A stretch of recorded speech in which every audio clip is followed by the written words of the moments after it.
आपके बाकी विचारों को सम्मिलित करेंगे। देश रत्न निगम साहब मेरे साथ मौजूद हैं दिल्ली से, बहुत ही जाने माने पॉलिटिकल एनालिस्ट हैं। निगम साहब, शुक्रिया आपका। मैं उम्मीद करता हूं कि आपने देश के प्रधानमंत्री की लोकसभा में दी गई स्पीच को ज़रूर सुना होगा।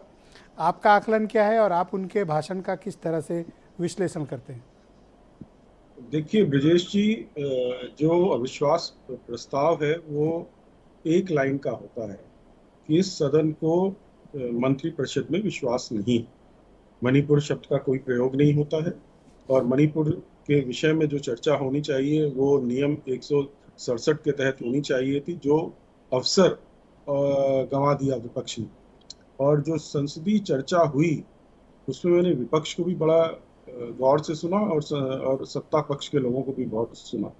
सत्ता पक्ष में मुझे तथ्य तर्क, जैसा आपने सही बोला, नजर आए, सत्य भी नजर आया और आंकड़े भी बहुत से दिए गए और उस आंकड़ों को कोई काट नहीं सकता, वो सर्वविदित है और उनको लोग मानते भी हैं। दूसरी तरफ विपक्ष से सिर्फ वो हल्ला हो रहा था, उनको बहुत मौके मिले, उनके नेताओं को मिले, उनको सभी लोगों को मिले, लेकिन तथ्य कहीं नहीं नजर आए। मणिपुर पे चर्चा की उन्होंने बात करी, होम मिनिस्टर ने बहुत ही विस्तार से समझाया, आज प्रधानमंत्री ने भी बोला और सदन के बाद तब भी बोला था और बड़ी गरिमा के साथ बोला, संवेदनशीलता के साथ बोला था।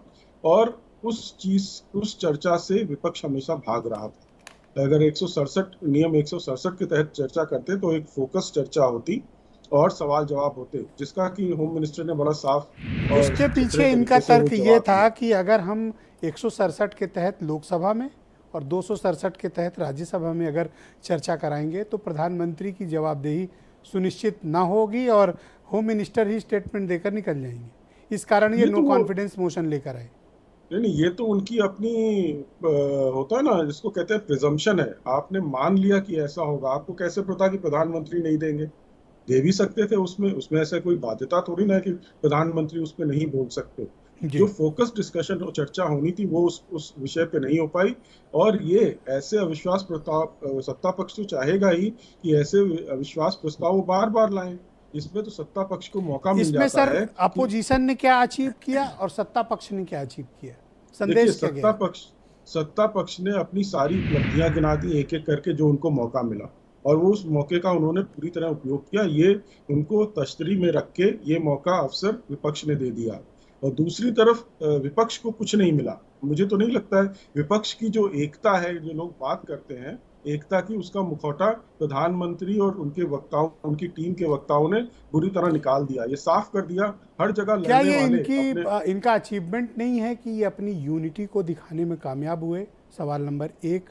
सवाल नंबर दो, मणिपुर पर इन्होंने बोलने के लिए सत्ता पक्ष को मजबूर किया, सदन तक ले आने को मजबूर किया। ये इनका अचीवमेंट नहीं?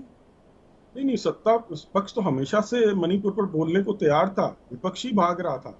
तो पहले के ना बजाय आज बोल दिया। और यूनिटी, इस बात की यूनिटी, ये दिखावटी यूनिटी जो कि आप वेस्ट बंगाल में लड़ते हैं, केरला में आपस में लड़ते हैं, सीबीआई के केसेस जो हुए एक दूसरे जी, की कंप्लेंट पे हुए हैं, तो ये दिखावटी यूनिटी का जो मुखौटा था वो प्रधानमंत्री उनकी टीम के वक्ताओं ने बुरी तरह उनके चेहरे से निकाल दिया, एक्सपोज कर दिया।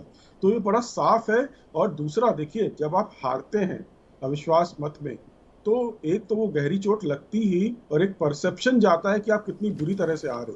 और 218 से भी ज्यादा बुरी तरह से इस बार हारे हैं। इस बार तो वोटिंग का भी आजकल मौका नहीं मिला सांसद बड़े आपको। सस्पेंड किए जा रहे हैं। निगम साहब, देखा आपने? अधीर देखिए रंजन चौधरी ही सस्पेंड हो गए। अब क्या देखिए होगा?